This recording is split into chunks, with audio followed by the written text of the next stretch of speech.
आज विधानसभा में जिन मांगों पे चर्चा हो रही थी उसमें सबसे बड़ी मांग खेल और युवाओं पे थी। शिव की जनता की बदौलत इस बार की विधानसभा में सबसे कम उम्र का सदस्य के रूप में मुझे काम करने का मौका मिला है। तो युवाओं के दुख और दर्द को समझता हूं। मैं आपको बताना चाहूंगा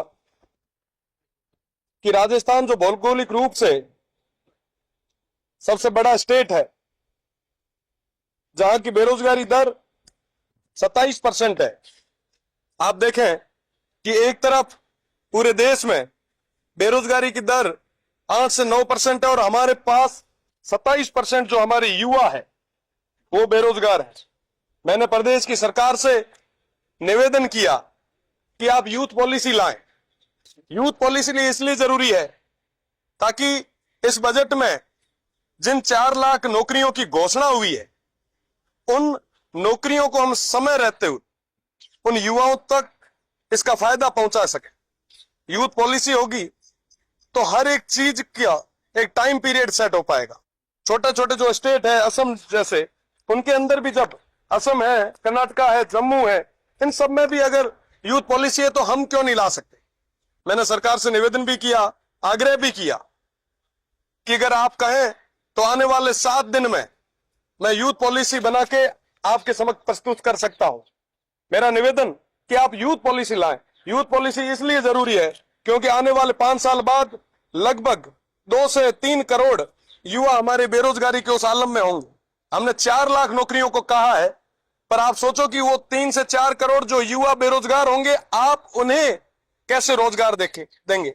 ये हमारे लिए एक बहुत बड़ा चिंता का विषय है। अभी चर्चा चल रही थी कि साहब जो भी युवा है वो नशे की ओर जा रहे हैं। हनुमानगढ़, गंगानगर या सीमांत के कई सारे जो जिले हैं वहां पे नशे का प्रभाव बहुत ज्यादा है। मैंने कहा कि साहब अगर वाकई नशा इतने बड़े स्तर पे पहुंच चुका है और वाकई अगर आपको युवाओं की चिंता है तो आप उन्हें रोजगार दें ताकि वो लोग अपना समय उस रोजगार के साथ में निकालें। नशे का समय ही नहीं मिल पाए तो कई सारी चीजें हैं जिन पे बात करने की ज्यादा जरूरत है, विशेषकर यूथ पॉलिसी पे। अगर समय रहते हम इस पे काम करते हैं तो प्रदेश के अंदर एक बहुत बड़ा बदलाव आ सकता है। साथ ही साथ आज खेलों पे बात चल रही थी। आज से 3 दिन बाद 26 जुलाई को पेरिस में ओलंपिक गेम होने वाले हैं। पूरे विश्व भर से 10,500 खिलाड़ी उसमें भाग लेंगे और भारत के मात्र 117 प्लेयर हैं। चलिए, भारत के तो 117 है ही, राजस्थान के सिर्फ 2 खिलाड़ी उस ओलंपिक में भाग लेंगे। हम खेलों की बात कर रहे हैं। हमसे छोटे छोटे स्टेट जो हरियाणा है, पंजाब है, उनके 22-22, 20-20 प्लेयर खेल रहे हैं और हमारे मात्र 2 खिलाड़ी। और आपको बताना चाहूंगा कि ये जो 2 खिलाड़ी हैं ये अपने खर्चे से वहां तक पहुंचे हैं। स्टेट का इसमें कोई इनका योगदान रहा नहीं। मैं आपको बताना चाहूंगा कि खेल जो है ये हमारे स्टेट का खेल परिषद के पास में एक परिषद बना हुआ है। उस परिषद की स्थिति यह है कि हमारे पास किसी तरीके के कोई ट्रेनर नहीं है, खेल प्रशिक्षक नहीं है। कई बार कई सारे साथी इसके लिए मांग भी उठाते हैं, कई बार खिलाड़ियों ने धरने भी दिए, इस मांग को मजबूती से उठाया भी। तो उनकी मांग को देखते हुए मैंने मंत्री महोदय से निवेदन किया कि ये जो समस्या आ रही है, क्योंकि खेल परिषद के अंदर 41 गेम जो है वो रजिस्टर्ड है, 50 हमारे जिले हैं। अगर आप सोचें कि एक जिले के अंदर हमें 41 कोच देने हैं तो भी कुल मिला के 2050 के आसपास प्रशिक्षक हो जाते हैं। पर आप दुर्दशा देखिए हमारे प्रदेश की कि अभी तक 248 पद स्वीकृत है और उनमें से भी 142 पद खाली पड़े। आप सोचो कि साहब जब आपके पास द्रोणाचार्य ही नहीं होंगे तो आप अर्जुन कहां से तैयार करोगे। जरूरत है एक बदलाव की। तो वाकई अगर चाहते हैं बदलाव आए तो हम सबको कमर कस के आगे आना होगा। ये जो खिलाड़ी भाई हैं जो लंबे समय से आंदोलन कर रहे हैं, प्रदर्शन कर रहे हैं, अपनी मांगों को आगे तक रख रहे हैं, उनकी बात को सुना जाना चाहिए। साथ ही साथ मैं निवेदन करना चाहूंगा कि अभी बातें चल रही थी कि साहब पंचायत स्तर पे हम स्टेडियम तैयार करेंगे।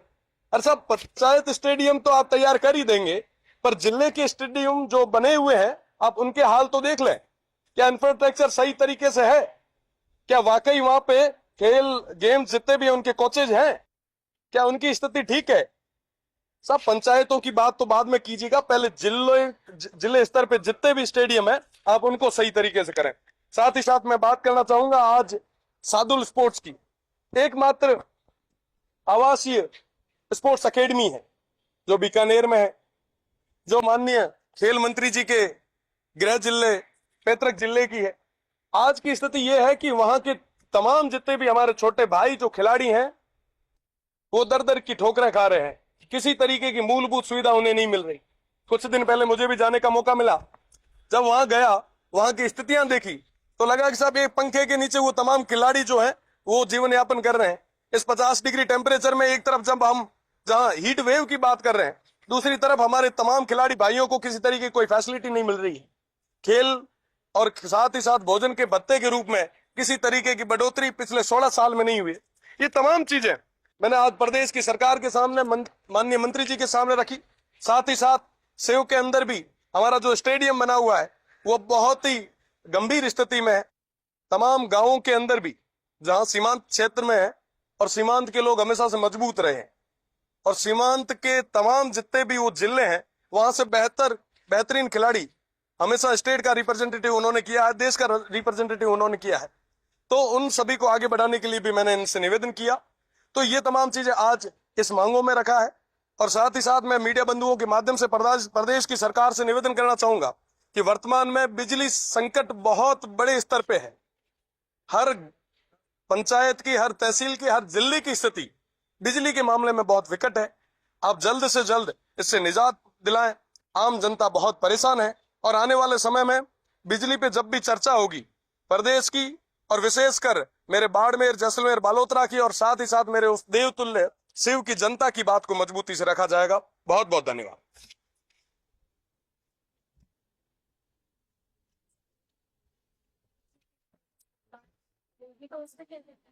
बिल्कुल, केंद्र का बजट आया है।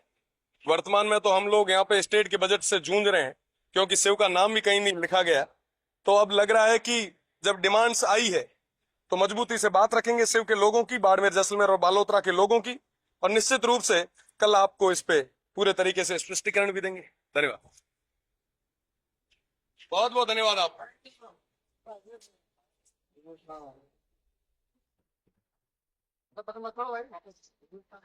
स्पेस